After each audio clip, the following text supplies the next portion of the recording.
Blackjack Sports. My name is Jack Starkey, alongside with your host Blake Lumberger Whoop.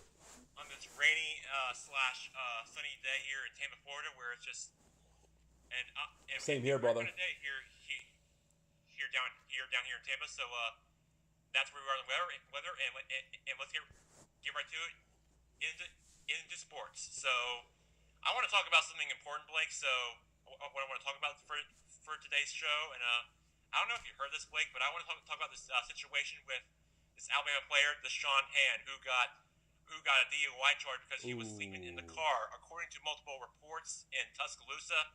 And I've been told that he's been charged with a DUI at a hearing on Wow. October the 15th, I think. And Wow. last that I heard, that he will not be suspended for the season opener against FSU, and that's where we are right now in Blackjack Sports. Blake, I wanted to hear about this Wow. and tell me about what is going on with him.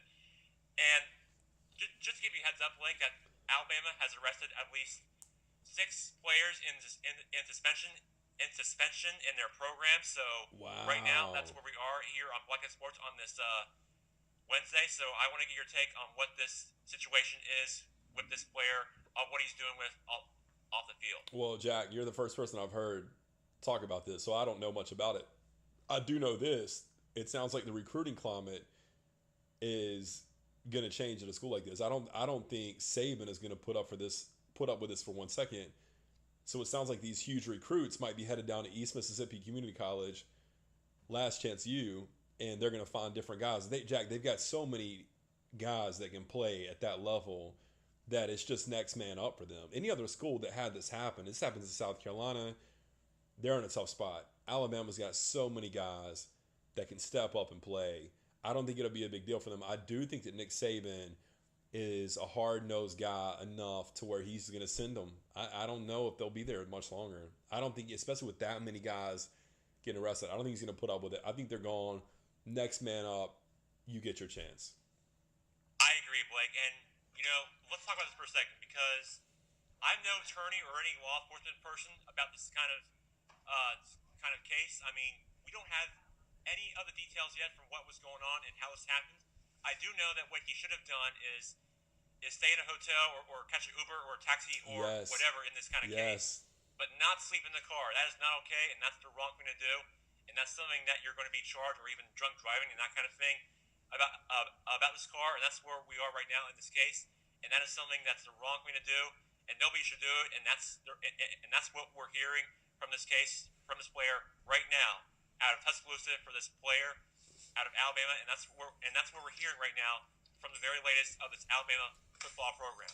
Well, Jack, listen, it's August. The last thing you want to be doing in August is have your football team in the news for arrest, DUI, any of that. Your football team should be in the news because you're going to do great things. You're going to win more games you thought you were going to win. You've got better recruits. There's a standout at corner you didn't know you had.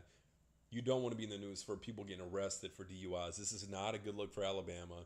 People already dislike Alabama because they're a winning team and they've been dominant for so long, and people don't like winners that win a lot. It's the Cubs are going through this now, and so the last thing Alabama wants is to bring more attention, especially negative attention. I don't think Nick Saban's going to enjoy this much, so the hammer's probably about to get dropped.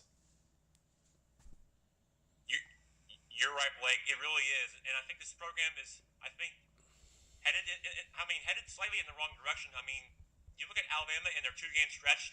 They've got, like I mentioned, they got a tough opener against Florida State in Atlanta, and then they end the season at the Iron Bowl at Auburn. Not two easy games during that stretch. Well, I'll tell you what, And Jack. in that span, I can tell you that Alabama's going to have a 2 game stretch that's going to be very difficult, or what I say, even more difficult for the rest of the way. Well, I'll tell you what. Listen, you're exactly right. That's a great point. You know who's cheering for this is Florida State fans. Maybe not, the head coach and all that, but just because they can't publicly say that, but that's who's cheering about this because this puts Alabama uh, disadvantageous going into that game. The more talent they lose, and at this late in the season, these guys are probably ready to take the first snap, and now they got to train somebody else to take that spot. This puts Florida State in a very favorable position. We'll see what happens. Jack, 5 minutes at 5. You've got to go work a game with the Tampa Rays. Tampa Yankees. Great talking to you. We'll talk later. College football is coming up in this month. Get excited, brother. Oh, I will, Blake. And also, my brother's last day of work is today, so today is officially his last day, and I cannot wait. I'm going to miss him, but I'll be working the rest of the way, especially throughout the postseason. And when the postseason is over, you're right, Blake. You name it. I'm moving on to college football, man. Hey, you know what, Jack? Anchor down, baby. Anchor down. Go Vandy. Yeah, there you go. Now we're talking. I like it. All right, Jack. Great talking to you. Heads up, we'll be talking about the Charleston Southern versus Mississippi State game in Starksville, Mississippi. First game of the season. There's people out there that think Charleston Southern might actually have a chance of beating an SEC team. We'll talk about that bombshell later. You got it, Blake. Have a good day. All right, see you, Jack. Great talking to you.